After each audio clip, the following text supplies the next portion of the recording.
एक बार प्रेम से बोलिए बागेश्वर धाम की।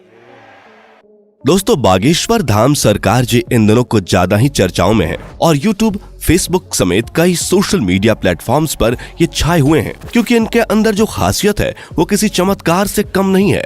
कई लोग तो इन्हें साक्षात भगवान मान रहे हैं क्योंकि ये लोगों के झूठ का पर्दाफाश करने से लेकर भूतों को भगाने तक ये सभी काम चुटकियों में कर देते हैं। और अब तो मनोज तिवारी से लेकर अमिताभ बच्चन और यहाँ तक कि मोदी जी भी इनके फैन है। कहा तो यहाँ तक जाता है कि बागेश्वर सरकार का एक अदृश्य सेनापति है जो भूतों को भगाने में इनकी मदद करता है। तो क्या है बागेश्वर सरकार की असल सच्चाई, आइए जानते हैं इस वीडियो में।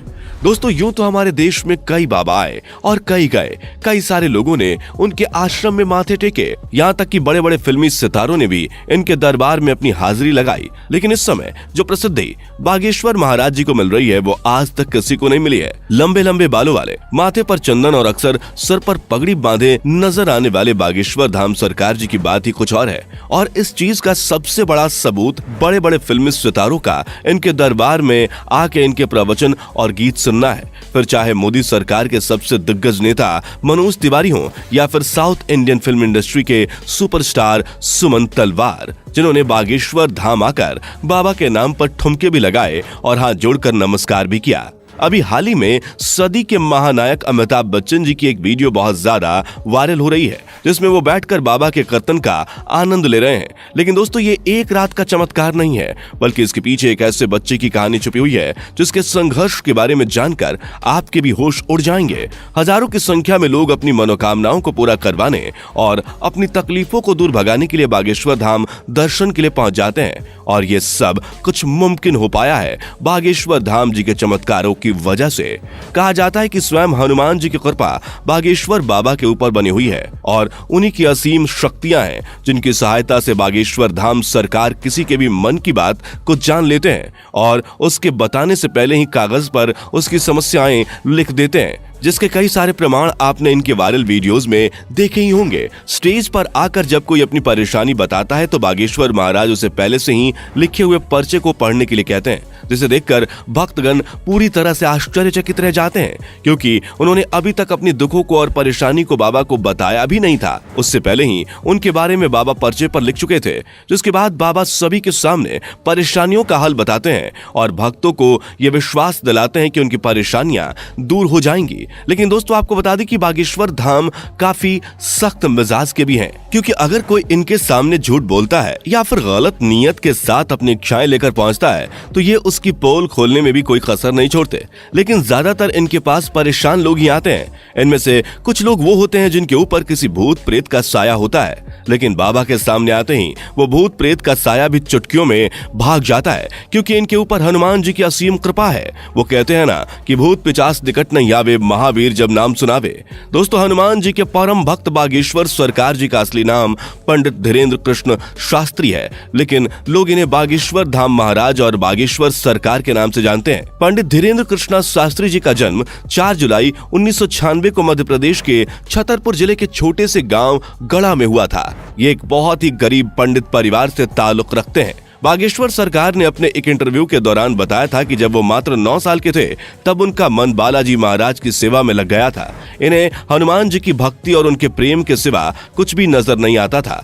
बागेश्वर महाराज जी का कहना है कि हनुमान जी की भक्ति और उनकी कड़ी साधना का ही परिणाम है कि उन्हें ऐसी सिद्धियां प्राप्त हुई हैं जिनकी वजह से वो लोगों की सहायता कर पाते हैं। असल में इन्होंने अपनी शुरुआती शिक्षा अपने दादाजी के साथ रहकर प्राप्त की थी।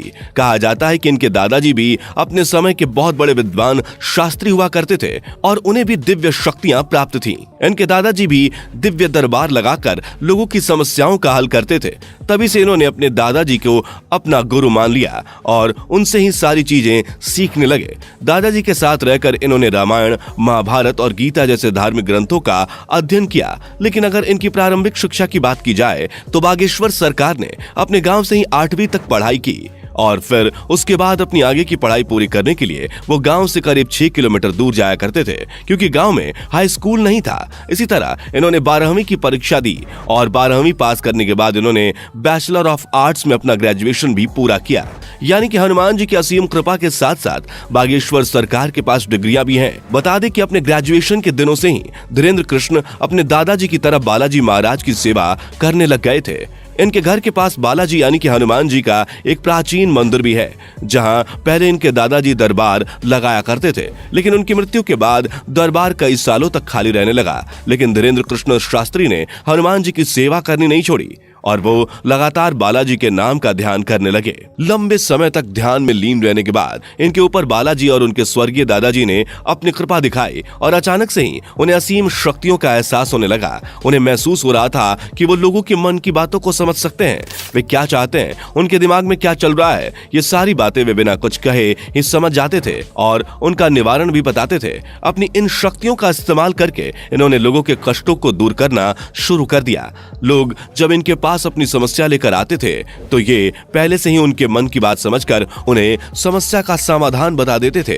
धीरे धीरे धीरेन्द्र शास्त्री जी को यह समझ में आ गया कि उनके अंदर उनके दादाजी की ही तरह दिव्य शक्तियां मौजूद हैं। तब जाकर उन्होंने अपना दरबार लगाना शुरू किया और यहीं से धीरेन्द्र कृष्णा शास्त्री बागेश्वर धाम सरकार के नाम से फेमस होने लगे। मंगलवार और शनिवार को अपना धाम लगाकर ये भक्तों के दुख तकलीफों का निवारण करते हैं। जिनकी अर्जी लगती है उन्हें बागेश्वर धाम अपने पास बुलाते हैं और उसकी समस्या को उसके बिना कुछ बोले ही सवाल और सवालों का हल एक पर्चे में लिख देते हैं, जिससे लोगों का विश्वास बागेश्वर धाम पर और भी ज्यादा बढ़ने लगा है। आप ये जानकर हैरान रह जाएंगे कि बागेश्वर धाम सरकार ने केवल भारत में ही नहीं बल्कि पूरी दुनिया में अपने दरबार लगाए हैं और लाखों की भीड़ इकट्ठा करके उनके दुखों का निवारण किया है। कुछ लोग तो इन्हें साक्षात भगवान का दर्जा देते हैं। हालांकि कुछ महिलाएं ऐसी भी हैं जो बागेश्वर धाम सरकार की खूबसूरती को देखकर उनके ऊपर अपना दिल हार बैठती हैं और उनकी बातें सुनने और उन्हें एक नजर देखने के लिए उनके धाम पहुंच जाती हैं। लेकिन अपने सख्त मिजाज के लिए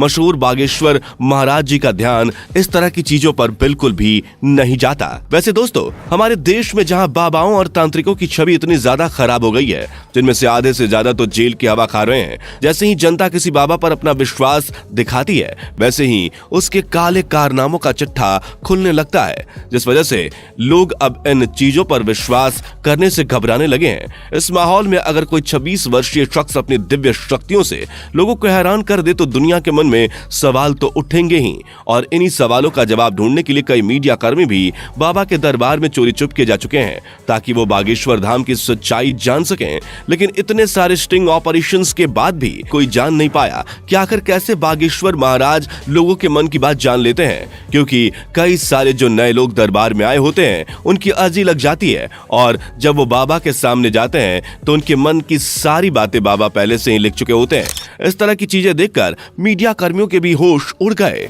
और वो लगातार बागेश्वर महाराज को लेकर जांच पड़ताल कर रहे हैं, लेकिन अभी तक उन्हें कोई भी ऐसी चीज प्राप्त नहीं हुई है जिसे लेकर वो बागेश्वर धाम सरकार के ऊपर किसी तरह का सवाल उठा सके या उन पर कोई आरोप लगा सके। तो दोस्तों, आज के लिए सिर्फ इतना ही। जाने से पहले वीडियो को लाइक शेयर जरूर करें और ऐसे ही और वीडियोस के लिए चैनल को सब्सक्राइब करके बेल नोटिफिकेशन को भी जरूर ऑन कर लें। धन्यवाद।